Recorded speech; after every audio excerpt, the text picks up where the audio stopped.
My colleague stole my business idea. Our boss promoted him. Then I found out why. I never thought I'd feel this way at work, but betrayal can turn the most mundane office into a battlefield. When I presented my groundbreaking business idea to the team, I was met with nods of approval and excitement. But as I glanced at Alex, my colleague, I noticed something unsettling in his gaze, an intensity that felt more predatory than supportive. After the meeting, Alex approached me with a barrage of questions, probing deeper into the nuances of my proposal. I brushed it off as mere interest, but the way he leaned in, his eyes sparkling with curiosity, sent a shiver down my spine. I should have recognized the warning signs, but I was too caught up in my own enthusiasm to notice. A week later, I walked into the office to find Alex presenting my idea to our boss, Mark, as if it were his own. My heart sank as I stood frozen at the doorway, listening to him articulate every detail I had painstakingly crafted. Mark's face lit up with excitement, and I felt my stomach twist in knots as he praised Alex, hinting at a potential promotion. It felt like a punch to the gut. I couldn't breathe as I replayed the moments leading up to this betrayal. The trust one had placed in Alex was shattered, and the realization that he had manipulated my openness was suffocating. I had to confront him, but a part of me feared the confrontation would only lead to more lies. That afternoon, I found Alex in the break room, casually sipping coffee as if nothing had happened. My heart raced as I approached him, ready to demand answers. "You presented my idea to Mark, didn't you?" I asked, my voice steady despite the turmoil inside. He looked up, feigning innocence, and shrugged as if it were no big deal. "It's just business, man. You know how it is," he replied, a smirk creeping onto his face. I felt a surge of anger, but I held it back, reminding myself that I needed evidence before making any accusations. The last thing I wanted was to come off as the paranoid colleague, especially when I had so much to lose. As the days went by, I watched Alex thrive in the office, his confidence swelling with every passing compliment from Mark. I began to notice small things, his casual mentions of teamwork that felt more like self-promotion. Each time he spoke, I felt the weight of my stolen idea pressing down on me, suffocating my resolve to stay silent. I decided to gather evidence, but I had no idea where to start. My initial instinct was to document everything: emails, notes, even the minutes from our team meetings. I began to compile a timeline of my idea's development, hoping it would serve as proof of my ownership. But the deeper I dug, the more I realized how alone I was in this fight. One evening, I overheard a conversation between Alex and Mark in the hallway. Their voices were low, but I caught snippets that sent chills down my spine. They were discussing future plans and strategic alignments, and I couldn't shake the feeling that their connection ran deeper than just professional interest. My suspicions were confirmed. This wasn't just a case of stolen ideas, it was a conspiracy. I spent sleepless nights piecing everything together, and with each passing day, my resolve strengthened. I started to feel like a detective in my own life, but the stakes were far too high for me to let it go.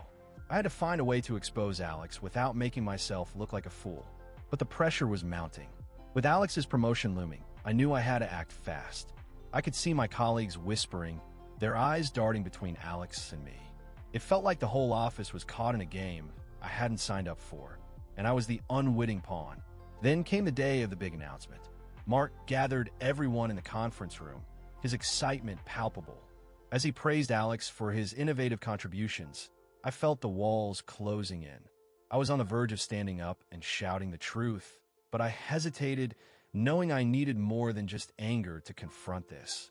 The moment Mark declared Alex's promotion, a wave of mixed emotions washed over me. Anger, betrayal, and a profound sense of helplessness. I could feel my colleagues' eyes on me, searching for a reaction. Would they believe me if I spoke up now? Or would I just look like a bitter colleague, unable to celebrate another success? That night, I sat at my desk, staring at the evidence I had gathered. My hands trembled as I typed up a report detailing everything I had uncovered. It was time to go to HR to make them aware of the situation before it spiraled any further. But deep down, I was terrified. What if I was wrong? What if I misjudged Alex? The fear of being exposed for my own doubts gnawed at me. As I prepared for the meeting with HR, I couldn't shake the feeling that this was only the beginning. I was stepping into a storm, and I had no idea how fierce it would become. I was ready to fight for what was mine, but I knew the battle ahead would be far from simple. And the cost? I wasn't sure I was prepared to pay it. The morning after my meeting with HR, the atmosphere in the office felt heavier than usual. Colleagues whispered in corners, casting sideways glances my way, their expressions a mix of sympathy and intrigue. I could almost hear the gears turning in their heads, wondering how I would respond to Alex's promotion and the apparent betrayal. My gut churned with a mix of anger and confusion, and I knew I had to tread carefully. As I settled into my cubicle, I noticed Alex across the room, basking in the glow of his newfound status. He was animated, laughing loudly with a couple of our teammates, his confidence radiating like a spotlight. It stung to see him so carefree, especially knowing the truth behind his success. I couldn't help but feel a sense of urgency. I needed to gather more evidence to confront him, but how could I do that without drawing attention? During lunch, I overheard a conversation between two colleagues, discussing Alex's sudden rise and how it seemed too good to be true. Did you see how he presented that idea? It was like he was reading from a script, one of them remarked. My heart raced. They were noticing the inconsistencies too. Maybe I wasn't alone in my suspicions, and that thought ignited a flicker of hope amidst my turmoil. I spent the next few days observing Alex more closely. His interactions with our boss, Sarah, were peculiar. They shared private jokes and exchanged knowing glances that felt more intimate than professional. Each time I saw them together, a knot tightened in my stomach. What kind of relationship did they have? I couldn't shake the feeling that their connection was more than just workplace camaraderie, and that realization made my blood boil. The tension in the office began to escalate, and I found myself walking a tightrope. I had to maintain my professionalism while my emotions threatened to spill over. Every time I passed Alex, I could feel the air crackle between us, charged with unspoken accusations. I was becoming increasingly paranoid, convinced that he was watching my every move, waiting for me to slip up. The pressure was suffocating. One afternoon, I decided to grab coffee from the break room, hoping a caffeine boost would help clear my mind. As I poured the steaming liquid, I overheard Sarah and Alex in hushed tones. I couldn't make out every word, but phrases like, "We need to keep this under wraps," and "It's for the best," sent chills down my spine. My instinct screamed that something was off, but I had no concrete proof to confront either of them with. Back at my desk, I started compiling a timeline of events leading up to Alex's presentation. I jotted down dates, meetings, and conversations, trying to piece together a coherent narrative. It was frustrating. I felt like I was chasing shadows. Every time I thought I had a lead, it slipped away like sand through my fingers. I needed something solid, something that would force them to acknowledge the truth. As the week dragged on, I noticed Alex becoming increasingly erratic.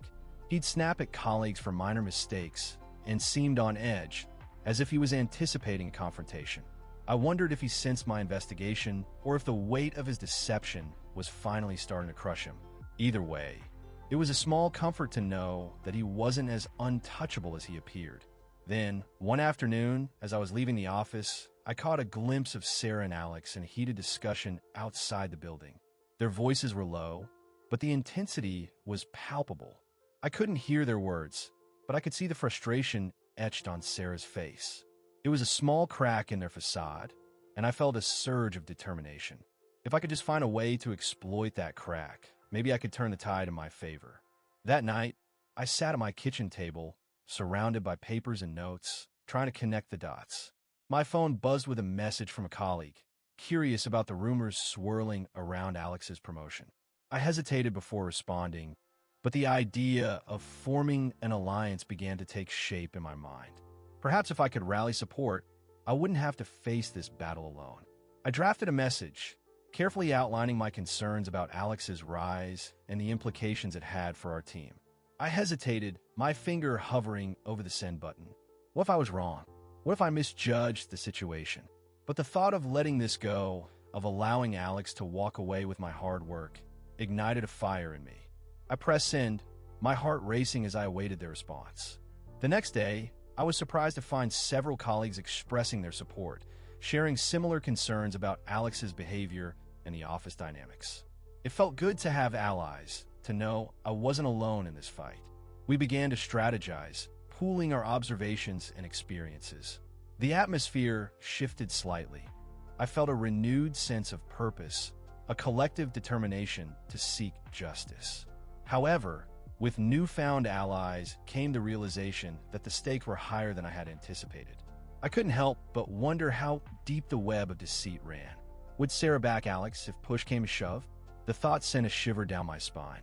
I needed to be cautious, to keep my head down while gathering more evidence, but I also needed to act quickly before Alex solidified his position further. As the days passed, I felt a growing urgency. I began to notice small inconsistencies in Alex's stories during team meetings. He would often contradict himself, and the way he presented information started to falter. Each slip felt like a crack in his armor, and I knew I had to capitalize on that. I started documenting these moments, preparing for the day when I would confront him and Sarah with undeniable proof. But as I delved deeper, I realized that I was becoming increasingly obsessed with the situation. I couldn't focus on my actual work, my thoughts consumed by the impending confrontation. I had to remind myself to breathe, to step back and regain perspective. This wasn't just about my idea anymore. It was about integrity, about standing up against manipulation. I needed to keep my wits about me if I was going to navigate this treacherous landscape. That weekend, I decided to take a break from the chaos. I went for a long walk, hoping to clear my mind. But even then, I couldn't escape the nagging thoughts about Alex and Sarah. They were intertwined in my mind, a puzzle I was desperate to solve. I felt the weight of the world on my shoulders, and I knew that the next steps I took would be crucial in this battle for my professional life. Monday morning arrived, and the tension in the office felt thicker than ever. I couldn't shake the feeling that everyone was watching me, judging me silently as I walked past their desks. I sat down on my workstation, but the glow of my computer screen did little to ease the storm brewing in my mind. I needed to find concrete proof of Alex's betrayal before I could confront him again. But where to start? The idea I had presented was still fresh in my memory, every detail etched into my mind. I recalled the late nights spent refining the proposal, the countless hours I had invested in researching market trends, and the excitement I felt when I first shared it with my team. I decided to comb through my emails, looking for any communication that might establish a timeline of when I first pitched the idea. I needed something tangible, something that could corroborate my claims. As I sifted through my inbox, a name kept popping up: Sarah. She had been part of the initial discussions, and I remembered how enthusiastic she had been about the project. I shot her a quick message, asking if she could meet for coffee later that day. I needed her perspective on what had happened, and to see if she had noticed any unusual behavior from Alex since the presentation. The hours dragged on, but I finally received a response from Sarah. She agreed to meet at a nearby cafe, and I felt a flicker of hope. Perhaps she could help me connect the dots. I arrived early, scanning the cafe for any sign of her. When she walked in, her face lit up, but I could see the worry etched in her features as she sat down across from me. "You look stressed," she said, her voice low. I couldn't hold back any longer. I told her everything: how Alex had taken my idea and presented it as his own, how our boss had rewarded him for it. Sarah listened intently, her brow furrowing deeper with every word. When I finished, she leaned back in her chair, crossing her arms. "I can't believe you would do that. I thought he was your friend." "So did I admitted, frustration bubbling to the surface. "But I need to know if you remember any specifics from our initial meetings. Anything that might help me prove this wasn't just his idea." Sarah thought for a moment, tapping her fingers against the table. Then, her eyes widened slightly. "Actually, I remember him asking a lot of questions about the projections. It felt a bit too intense, like he was trying to gather information. I took a mental note of that. It was something I could work with, but I needed more. After our coffee, I returned to my desk and began digging deeper. I searched for any old meeting notes or recorded sessions that might provide a clearer timeline of when I first introduced the idea. My heart raced as I found a recording of our initial pitch meeting. It was time to listen closely. The recording played back my voice, filled with passion as I laid out the details of my proposal. I listened carefully, but what caught my attention was the sound of Alex's voice interjecting with questions that felt oddly leading. It was as if he was trying to steer the conversation in a direction that would benefit him. I paused the recording, my heart pounding. This was exactly the kind of evidence I needed to expose him. After listening to the recording a few more times, I extracted the relevant parts and saved them in a separate file. I was starting to feel like I was piecing together a puzzle, each piece revealing more about Alex's manipulation. I glanced at the clock. It was nearly time for the weekly team meeting. I knew Alex would be there, and I felt a mix of anxiety and determination as I prepared to face him again. During the meeting, I watched Alex closely. He seemed relaxed, joking with others as if nothing was amiss. It was infuriating. I couldn't help but wonder how he could carry on so casually after everything that had happened. The boss praised him again, talking about his recent successes, and I felt a wave of anger wash over me. I was done being the silent victim. As the meeting wrapped up, I approached Sarah again, keeping my voice low. I'm going to bring this up with HR. I have evidence now, and I can't let this slide any longer. Her eyes widened in surprise. Are you sure? It could backfire. I nodded firmly. I have to do this. I can't let Alex win. The next day, I scheduled a meeting with HR. I gathered all my evidence, the emails, the recording, and Sarah's testimony. As I walked into the HR office, my heart raced. This was it. I was finally taking a stand. I laid everything out on the table, my voice steady, but my hands trembling slightly. The HR manager listened intently, nodding as I explained the situation. This is serious, she said, reviewing the materials. We'll need to investigate further. I felt a sense of relief wash over me. At least now, someone was taking me seriously. But a nagging thought lingered in the back of my mind. What if Alex had already prepared a defense? What if the boss was somehow involved in this mess? I had to stay vigilant. As I left the HR office, I caught a glimpse of Alex in the hallway, his demeanor still exuding confidence. It made my blood boil. I had no idea how deep this rabbit hole went, but I was determined to find out. I could feel the stakes rising, and I knew I was in for a long fight. But I also knew that I had the truth on my side, and that was something Alex couldn't take away from me. The tension in the office was palpable. After my confrontation with HR, I could feel the eyes of my colleagues on me, whispering and speculating about what had just transpired. Alex was still riding high on his fabricated success, but I could see the cracks starting to form in his facade. Each time he passed my desk, I could sense his unease, though he did his best to mask it with a smile. I decided to dig deeper. I spent my lunch breaks combing through old emails and documents, trying to pinpoint the exact moment Alex had stolen my idea. The more I looked, the clearer it became. I had shared my concept with a select group during a brainstorming session months ago, and Alex had been the most vocal supporter. His interest had felt genuine then, but now it made my skin crawl. After a few days of gathering evidence, I finally came across an email thread where I had shared my initial proposal with the team. It was dated weeks before Alex had pitched the idea to our boss. I felt a surge of triumph as I saved the emails, but it was quickly overshadowed by a growing sense of urgency. I needed to act fast before Alex could bury my evidence or manipulate the narrative further. That afternoon, I decided to test the waters. I casually approached one of my colleagues, Jenna, who had been in the room when I first presented my idea. I asked her if she remembered that meeting and how Alex had seemed so enthusiastic about it. She nodded, her brow furrowing in thought. Yeah, it was your idea, right? I thought it was strange when he pitched it as his own. Encouraged by her response, I pressed further.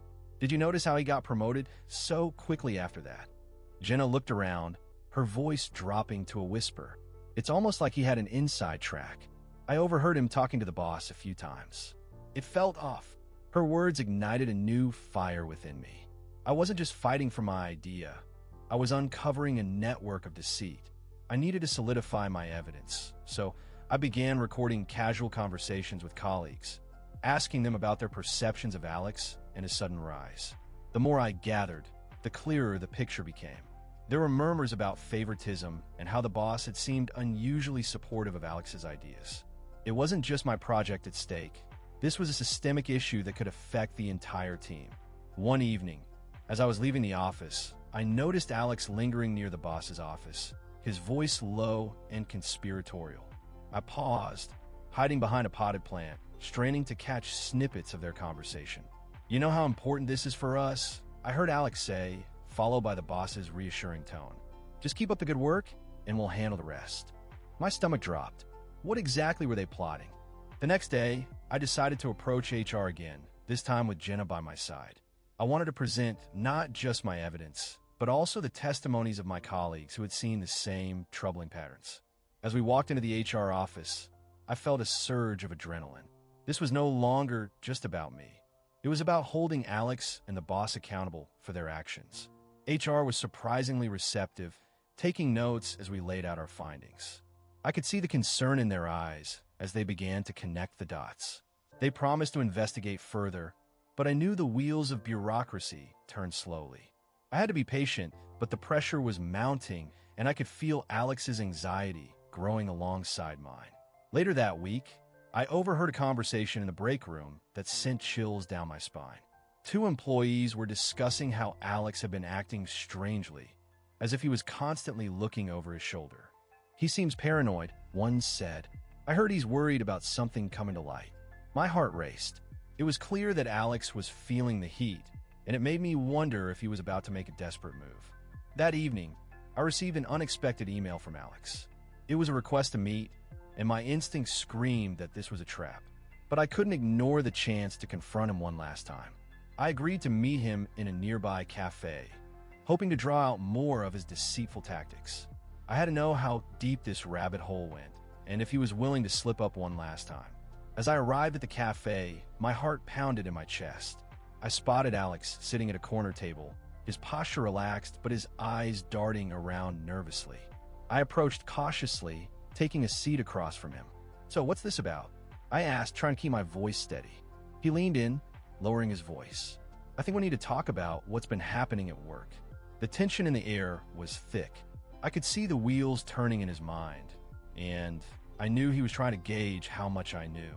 "I know about the promotion," I said bluntly, "and I know it was my idea you pitched." Alex's eyes widened momentarily before he regained his composure. "You don't understand the bigger picture here," he replied, his voice low and defensive. "It's not just about you."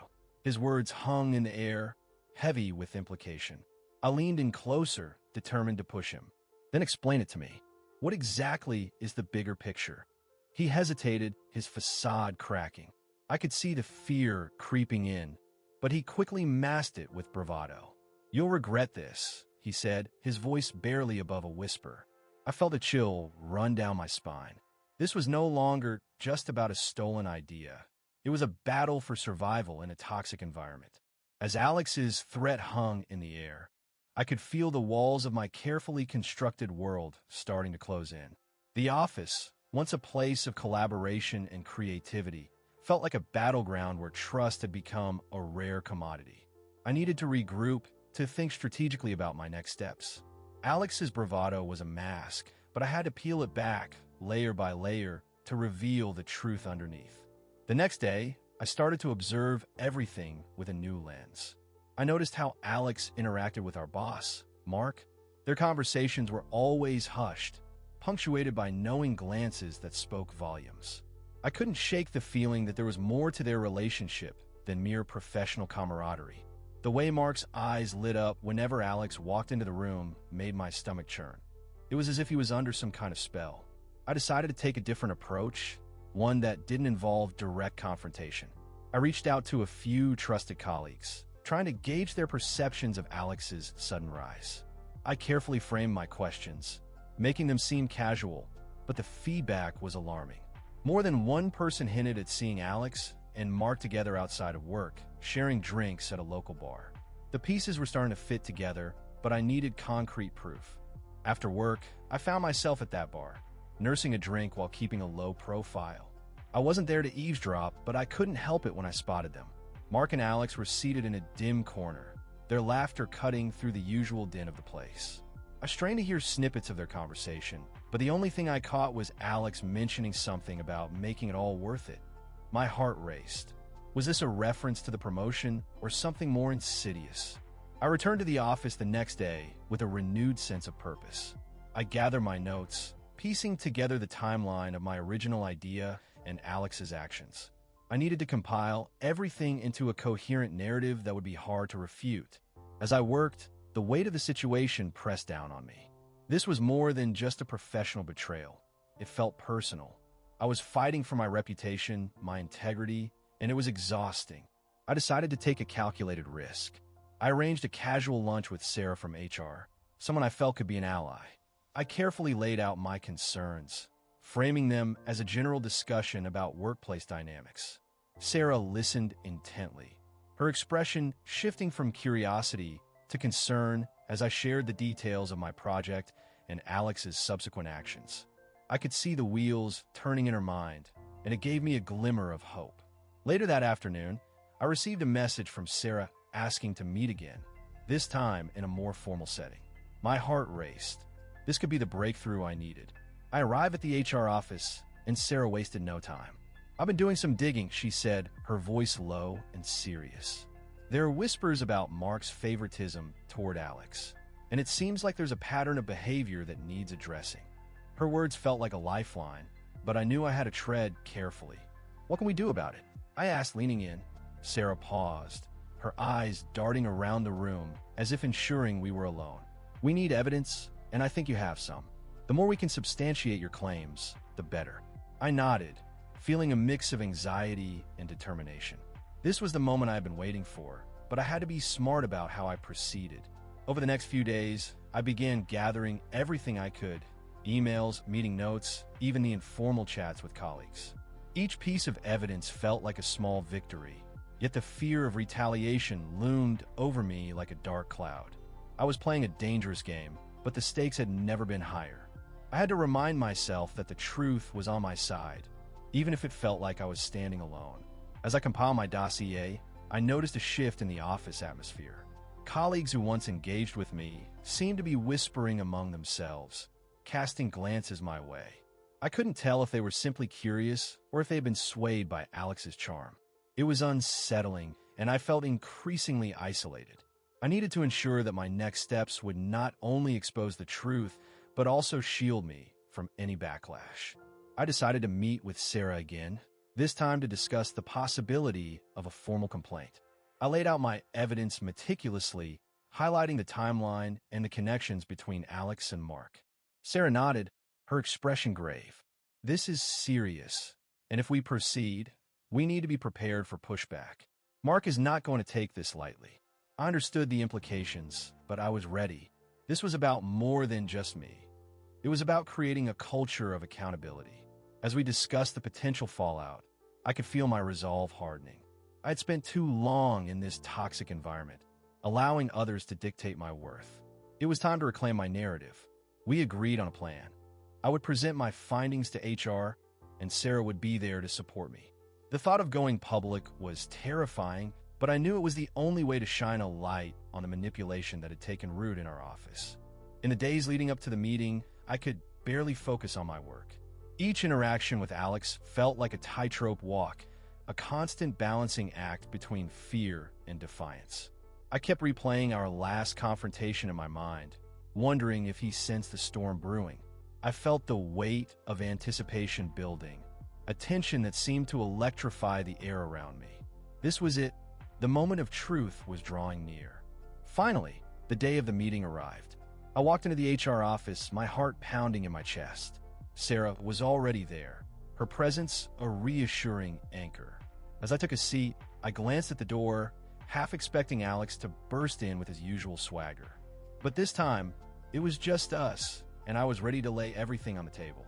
I felt a surge of adrenaline as I prepared to expose the truth behind the facade. As I sat across from Sarah in the HR office, the weight of my evidence felt heavier than ever. I could see her eyes scanning the folders in front of me, filled with emails, meeting notes, and timelines that meticulously traced the birth of my idea. Each piece of paper was a testament to the hard work I had poured into that project, and it stung to think how easily it had been taken from me. I took a deep breath, trying to steady my nerves, knowing that today was the day I would finally confront the injustice. Just then, the door creaked open, and in walked the HR manager, Karen. She was a no-nonsense type of woman, with a reputation for getting to the bottom of things quickly. Her presence added a layer of seriousness to the atmosphere, and I felt my heart race as she settled into her chair. "So, what seems to be the issue here?" she asked, her tone neutral but probing. I could tell she was ready to listen, but I had to be careful with my words. I started by outlining the timeline of my project, detailing the brainstorming sessions, the late nights, and the countless hours spent refining the concept. Sarah nodded, her expression serious as she listened intently. I could feel the tension in the room thickening as I explained how Alex had swooped in, stealing my idea right under my nose. I watched as Karen's brow furrowed, and I knew I had her attention. This was the moment I had been waiting for, but I also felt a wave of doubt wash over me. Would they believe me? As I laid out my case, I noticed Sarah's expression shift slightly. She seemed to be contemplating something deeper, perhaps recalling the conversations we had shared about Alex's sudden rise to fame within the company. I could almost see the wheels turning in her mind, and I hoped she was connecting the dots as I had. "What about the personal connection between Alex and your boss?" she finally asked, breaking the silence. I felt a rush of validation. I wasn't alone in my suspicions after all. I nodded, eager to share what I had overheard. "I think there's more to it than just a stolen idea. I overheard a conversation between Alex and our boss that suggested they've been in cahoots for a while now." I could see Karen's interest peaking, and I pressed on, recounting the details of that conversation. I mentioned how they had laughed together, sharing inside jokes that made me feel like an outsider in my own workplace. It felt good to finally voice my concerns, but the stakes were higher than ever. Karen leaned forward, her eyes narrowing as she took in my words. "Do you have any proof of this connection?" she asked, her tone shifting to one of urgency. I had anticipated this question and pulled out the email chain that hinted at Alex's influence on project decisions, subtly steering the narrative away from my contributions. As I handed it over, I felt a mix of relief and anxiety. This was the hidden proof I had hoped would solidify my case, but I knew it was still a long way from resolution. As Karen examined the documents, I could feel Sarah's gaze on me, a mixture of support and concern. "You're doing the right thing," she whispered, her voice barely audible. I appreciated her encouragement, but I couldn't shake the feeling that I was stepping into a minefield. What if they decided to side with Alex? What if my career was jeopardized further? The fear of retaliation loomed over me like a dark cloud, but I pushed it aside, focusing on the task at hand. After what felt like an eternity, Karen looked up from the papers. "I'm gonna need to speak with Alex and your boss about this," she stated firmly. My stomach dropped at the thought of Alex being brought into this, but I knew it was necessary. The truth needed to come out, and I had to be prepared for whatever backlash might follow. I nodded, trying to mask my anxiety, and Karen began making notes, her demeanor professional and focused. As the meeting progressed, I felt a strange sense of empowerment. Each piece of evidence I presented felt like a small victory, a step closer to reclaiming my narrative. Yet, the looming confrontation with Alex made my heart race. What would he say when confronted? Would he try to spin the narrative again? I knew I had to brace myself for his manipulation, and I couldn't afford to let my guard down now. The conversation shifted as Karen began discussing the next steps, outlining how she would conduct her investigation. I listened intently, knowing that the outcome of this could change everything for me. The prospect of Alex being called in for questioning filled me with a mix of dread and anticipation. I had to trust that the truth would prevail, but I couldn't ignore the feeling that this was only the beginning of a much larger battle. After the meeting concluded, I walked out of the HR office with Sarah by my side. I felt lighter, as if a weight had been lifted off my shoulders, but the uncertainty of what was to come gnawed at me. I glanced at Sarah, who seemed to sense my apprehension. "You did well," she reassured me. "But be careful. Alex won't take this lying down." Her words echoed in my mind as I stepped back into the office, the atmosphere now charged with unspoken tension. The next few days passed in a blur. I kept my head down, focusing on my work while anxiously awaiting the outcome of the HR investigation. I overheard snippets of conversations, whispers about the tension between Alex and me, and I felt the eyes of my colleagues on me, as if they could sense the storm brewing. I couldn't shake the feeling that Alex was plotting his next move, and I had to be ready for anything. I began to notice subtle changes in the office dynamics. Colleagues who once chatted with me now seemed hesitant, as if they were unsure of where to place their loyalty. I couldn't blame them. The office had become a battleground, and everyone was trying to navigate the shifting allegiances. It was isolating, and I longed for the camaraderie we had once shared. But I knew that the fight for my idea was far from over, and I had to stay strong. Then, one afternoon, I caught a glimpse of Alex in the break room, his demeanor unusually tense. He was on the phone, pacing back and forth, his voice low but urgent. I couldn't hear the details, but the frantic energy was palpable. It was clear he was worried, and for the first time, I felt a flicker of hope. Perhaps the walls were closing in on him, and the truth was beginning to unravel. As I returned to my desk, I made a mental note to keep an ear out for any more signs of Alex's unease. I had to gather every scrap of information I could, not just for my sake, but to ensure that the truth would come to light. The stakes were high, and I was determined to see this through to the end. I wouldn't let my hard work be erased, not without a fight. The day after Alex's confession hung in the air like a storm cloud, heavy and oppressive. I felt the weight of my own determination pressing down on me, urging me to act before the moment slipped away. My hands trembled slightly as I prepared to meet with HR again, this time with a renewed sense of purpose. I had what I needed, proof that would shatter the fragile facade Alex had built, but I had to tread carefully.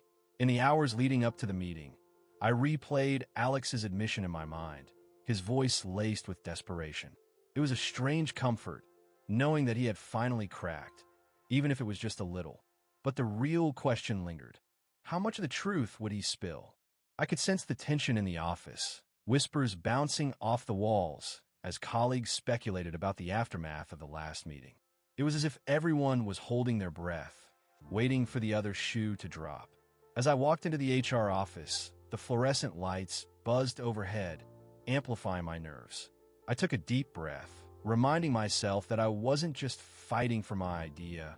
I was fighting against a culture of manipulation that had festered in the shadows. The HR manager, Lisa, greeted me with a look that was both sympathetic and determined. She motioned for me to sit, and I laid out my evidence like a well-prepared case, each document a piece of the puzzle that painted a damning picture. Lisa listened intently, her brow furrowing as I detailed the timeline of events, punctuating my points with emails and meeting notes. The more I spoke, the more I felt the tide shifting in my favor. I could see the realization dawning on her face, the understanding that this wasn't just about a stolen idea. It was about integrity and trust within the company. As I finished, I leaned back in my chair, feeling a flicker of hope ignite within me. Maybe this would finally end the cycle of deceit. After a moment of silence, Lisa looked up, her expression serious. "I appreciate you bringing this to our attention," she said, her voice steady. "But we need to tread carefully. If Alex and your boss are as intertwined as you suggest, we might be facing more than just a simple case of plagiarism." I nodded, feeling the weight of her words. It wasn't just my career at stake, it was the entire workplace dynamic, and that made the stakes even higher. As we discussed the next steps, I could sense the urgency in her tone. She mentioned involving a few more people in the investigation, but I felt a pang of anxiety. Would this escalate into something bigger than I had anticipated? Would Alex and the boss retaliate? I couldn't shake the feeling that I was standing on the edge of a precipice, and one wrong move could send everything crashing down. Before I left, Lisa assured me that they would handle the situation discreetly, but I could see the concern etched on her face. As I stepped out of the HR office, I glanced back, catching her deep in thought, and a knot tightened in my stomach. I had laid my cards on the table, but the game was far from over. I needed to be vigilant. Alex wouldn't take this lying down, and I was certain he'd start plotting his next move. Back at my desk, I tried to focus on work, but the tension in the office was palpable. Colleagues exchanged glances, their whispers carrying hints of speculation about the fallout from the last meeting. I felt the eyes of my co-workers on me, some filled with sympathy, others with curiosity. I was an unwilling center of attention, and it made my skin crawl. I needed to act fast before Alex could manipulate the narrative to his advantage. Later that afternoon, I caught sight of Alex in the break room, his demeanor tense, a stark contrast to his usual bravado. He was on the phone, his voice low but urgent. I couldn't hear what he was saying, but the way he gripped the phone tightly made it clear that he was on edge. My instinct screamed that he was plotting something, and I had to find out what. I leaned against the wall, pretending to grab a coffee, my heart racing as I strained to catch snippets of his conversation. As he hung up, I quickly made my move, casually walking in his direction. "Hey, Alex," I said, keeping my tone light. "Everything okay?" He turned, and for a moment, his eyes flickered with something. Fear, maybe, but it vanished as quickly as it appeared, replaced by a mask of indifference. "Just business stuff," he replied, brushing me off. But I could sense the tension radiating off him, and it only fueled my determination to uncover the truth. The rest of the day passed in a blur, each moment dragging as I waited for HR to reach out with their findings. My mind raced with possibilities. What if they didn't find anything? What if Alex managed to turn the tables again? I felt like I was caught in a web, and every thread was tightening around me. I had to remain vigilant, but the uncertainty gnawed at me, making it hard to concentrate on anything else. As the clock ticked closer to the end of the day, I received a text from Lisa asking me to meet her first thing in the morning. My heart raced at the thought of what she might have uncovered. I replayed every detail in my mind, every conversation I'd had with Alex, every hint of his connection to the boss. It was all coming to a head, and I felt a mix of anticipation and dread. That night, I barely slept, tossing and turning as I imagined the possibilities. Would this be the moment I finally reclaimed my idea, or would it all unravel in front of me? The stakes felt impossibly high, and I could only hope that my efforts wouldn't be in vain. The dawn of a new day brought with it a sense of urgency, a feeling that I was on the brink of something monumental. As I entered the office the next morning, I could feel the electric tension in the air. Colleagues greeted me with cautious smiles, their eyes flickering with unspoken questions. I made my way to HR, my heart pounding in my chest. Today would determine everything. I was ready to confront the reality of what had been happening behind the scenes, and I would not back down. The HR meeting room felt sterile, the air thick with anticipation as I faced the panel of stern faces. Alex sat across from me, his expression a mask of feigned innocence. The boss was absent, likely hiding from the storm he had helped brew. I took a deep breath, ready to lay everything bare, knowing this was my chance to reclaim what was rightfully mine. As I laid out the timeline of events, the details of my original idea spilling from my lips, I watched the HR representatives exchange glances. They were taking notes, their brows furrowed in concentration. I could see the gears turning in their minds as they processed the implications of what I was saying. I felt a surge of adrenaline. This was the moment I had been waiting for. Alex's facade began to crack as I presented my evidence. The emails, the meeting notes, and the timestamps that painted a clear picture of the theft. I caught a glimpse of panic in his eyes, but he quickly masked it with a scoff. "You think you could just twist the narrative like that?" he challenged, his voice shaking slightly. I could feel the tide turning. The room was no longer on his side. One of the HR reps leaned forward, her tone sharp. "Alex, can you explain why your version of events differs so significantly from the evidence presented?" The question hung in the air, heavy with expectation. I could see the tension in Alex's jaw as he struggled to formulate a response. The room felt charged, every moment stretching out like an eternity. As Alex stammered through a series of half-hearted excuses, I noticed the HR panel growing increasingly skeptical. They exchanged looks that spoke volumes. They were piecing together the story, and it wasn't the one Alex had crafted. The realization that my hard work had been dismissed for so long was now being validated felt surreal. I had fought for this moment, and it was finally happening. Then, in a desperate attempt to regain control, Alex threw out a bombshell. "This is all a setup. You think this is about the idea? It's personal." The room fell silent, his accusation echoing off the walls. I felt a rush of anger and disbelief. How dare he try to shift the blame? But the HR reps seemed intrigued, their interest piqued. They leaned in, eager to hear more. "What do you mean by that?" One of them pressed, and I could see Alex wavering. This was his last stand, and it was unraveling before my eyes. He opened his mouth, hesitating, as if weighing the consequences of his next words. I could sense the tide turning further, and I was ready to seize the moment. Finally, with a defeated sigh, Alex admitted, "I thought I could play both sides. I didn't think it would come to this." The confession hung in the air, heavy and damning. I could hardly believe it. He had just implicated himself. The HR representatives looked at each other, their expressions shifting from skepticism to concern. They were seeing the truth unfold, and it was a sight to behold. But the revelation didn't stop there. "And you," Alex continued, directing his gaze at the HR panel, "you knew about my connection with the boss. You were okay with it until now." His words struck like a match, igniting the room with tension. I felt a rush of vindication, knowing that the very foundation of Alex's manipulation was crumbling. This was no longer just about my idea. It was about integrity. The HR reps quickly began taking notes, their pens moving furiously across the pages. They had a lot to digest, and I could see the gears turning in their minds. I felt a wave of relief wash over me. I had finally broken through the wall of deception that had been built around me. My heart raced as I waited for their next move, knowing that the stakes had never been higher. Minutes felt like hours as the panel deliberated in hushed tones. I could see Alex squirming in his seat, the bravado he had exuded earlier now a distant memory. It was a beautiful sight, watching him crumble under the weight of his own lies. I had entered this meeting feeling like a victim, but now I felt empowered, ready to reclaim my narrative. Finally, one of the HR representatives cleared her throat, addressing both of us. "Given the evidence presented and the admissions made, we will be conducting a full investigation into this matter. This will not be taken lightly."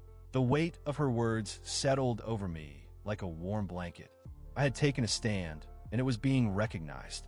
As the meeting wrapped up, I felt a sense of closure beginning to take shape. I had exposed the truth, and it was only a matter of time before the consequences would unfold. Alex's days of deception were numbered, and the boss's complicity would soon be revealed. The thought sent a shiver of satisfaction through me. I had fought hard for this. As I left the meeting room, the buzz of the office felt different. Colleagues approached me with cautious optimism, their expressions shifting from doubt to support. I could hear whispers of the investigation starting to circulate, and I felt a swell of pride. I had stood up for myself, and it had made a difference. But as the days passed, I realized the fallout was far-reaching. Alex was demoted, his reputation tarnished, and the boss was forced to resign amid whispers of misconduct. I felt a bittersweet victory. Justice had been served, but at what cost?